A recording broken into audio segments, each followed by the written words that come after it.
I want to have just a real honest conversation with you guys, and I can do that because you are, church people, and Maundy Thursday is one of those services where you can tell the church is full of church people because the back rows are empty and the front ones aren't. Right? That never happens on a Sunday, right? People would rather sit in the parking lot than the front rows sometimes on a Sunday, but Maundy Thursday is people who feel comfortable in church. You've probably been to a Maundy Thursday service before. Maybe you haven't, but you probably have. And so we can have an honest conversation about feet, because the whole foot washing thing is weird. I mean, it's weird. Do you think it's weird sometimes? Right, okay, everybody says that. If you have a better idea, I'm open for suggestions. I've seen a church once try to do hand washing, and here's what I will say. The only thing weirder than foot washing is hand washing. It is, that's even weirder. You put your hands in the bowl, then the priest rubs your hands. No, it's so weird. That was creepy. So I would say I'm still looking. So if you've seen something in your time, you saw something on Instagram that came up, hey, they do this instead of foot washing, I'm open, right? Just to know I'm open for suggestions, because it's weird. And it was weird back then too. Peter, speaks for the disciples, and he's like, I'm not super comfortable with this. The Jewish people, they walked, they wore sandals, their feet were sweaty, they were dusty, they were hot, and it was kind of like a normal thing that when you came in someone's house, like we have mats by the door. A lot of people take their shoes off when you enter a home. There's mats by the door, so you wipe your feet. We had these in the north a lot because you would have snow on your feet, so you definitely didn't want to track snow through people's homes. They would have like a little wash basin where you could wash your feet for the same reason, right? You've got your feet are sandy, they're dusty, they're smelly, and you probably want to just wash the dirt off them when you walk around somebody's home. And that job was your job, to wash your own feet if you were in the average person's home. If you were in a person's home with a little bit of means, they would have somebody, one of their housekeepers or somebody who worked for the home, that their job was to wash your feet. But it was super, super taboo, we could say, where like somebody important would wash somebody less important's feet. And that's what happens at the Last Supper. Jesus is washing their feet, and they're kind of really uncomfortable by this whole thing. They're like, no, my feet are smelly, sweaty, a little gross. We've been walking a lot, and I don't want this person who I feel is the Messiah washing my feet. It's like beneath him. And that's how the disciples felt, and they thought the whole thing was weird too, because it was. Feet are weird. And Jesus tells them, though, you need to listen because I'm teaching you something. And so it was a lesson that was really, really important for the disciples to hear.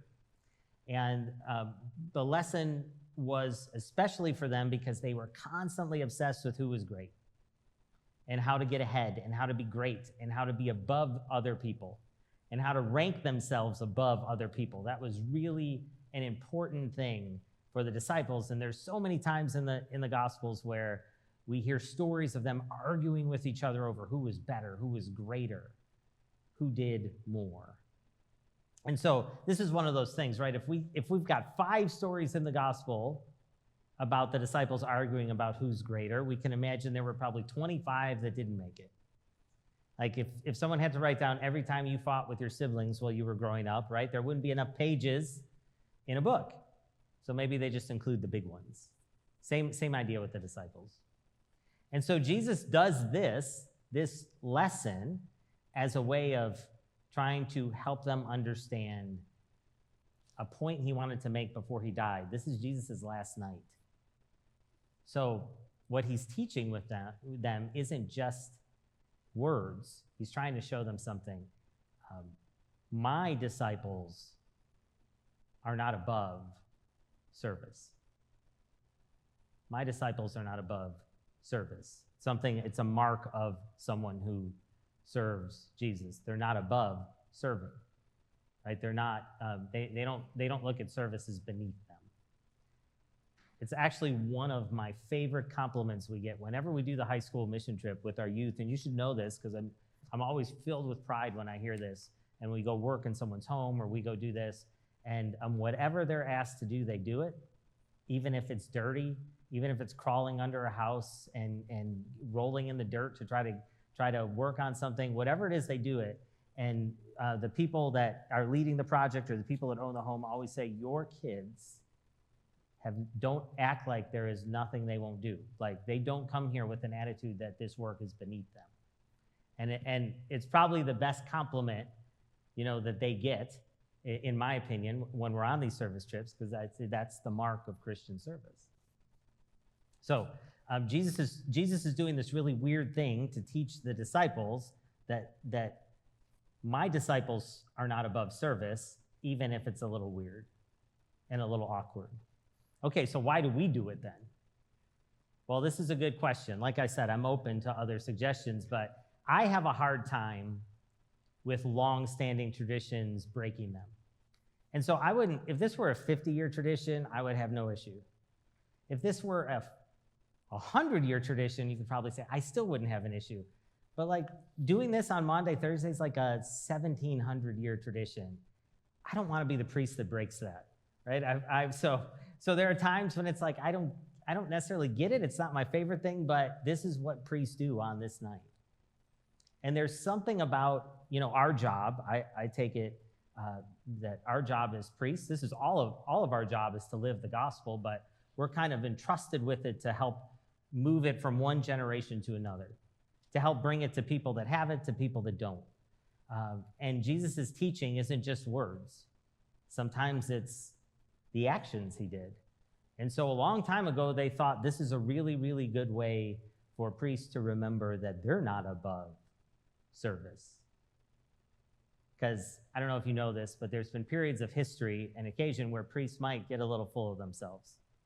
It's happened on occasion throughout the history of the church. Hard to believe as it is. I know you're all stunned.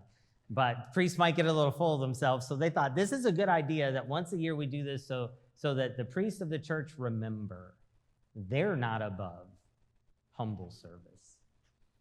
And so, again, I don't want to be the priest that breaks a 1,700-year tradition, but I'm open to a new tradition if you all have one.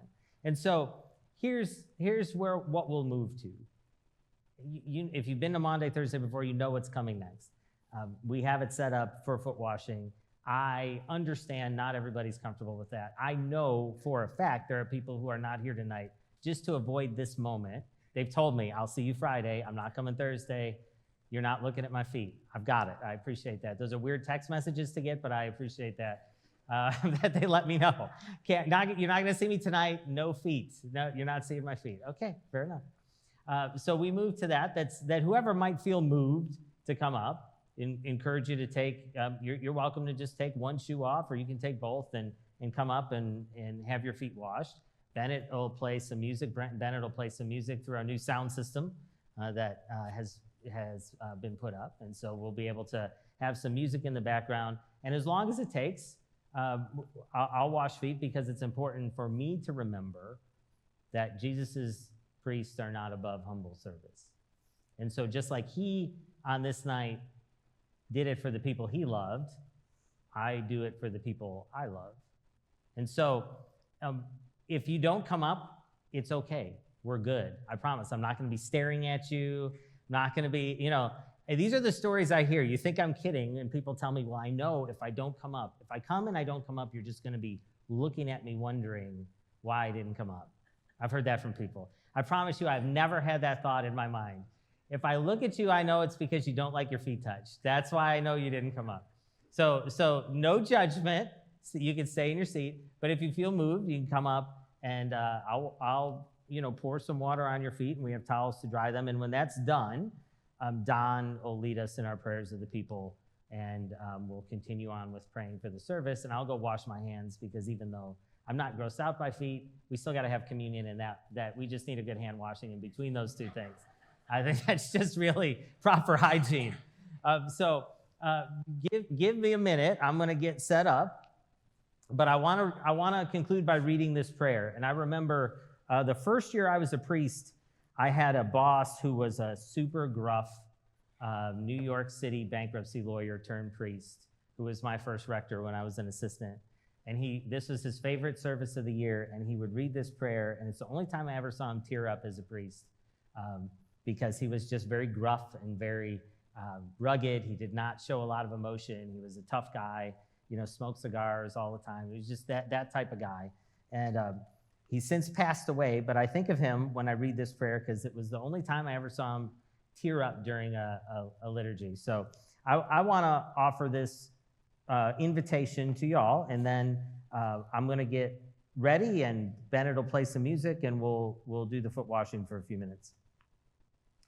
Fellow servants of our Lord Jesus Christ, on this night before his death, Jesus set an example for his disciples by washing their feet, an act of humble service. He taught that strength and growth in the life of the kingdom of God come not by power, authority, or even by miracles, but by such lowly acts of service. We all need to remember his example, but none stand more in need of this reminder than those whom the Lord has called to priestly ministry. Therefore, I invite you, who share in the royal priesthood of Christ, to come forward as you are able, that I may recall whose servant I am by following the example of my master. But come remembering his admonition that what will be done for you is also to be done by you to others. For a servant is not greater than his master, nor is one who is sent greater than the one who sent him. If you know these things, blessed are you if you do them.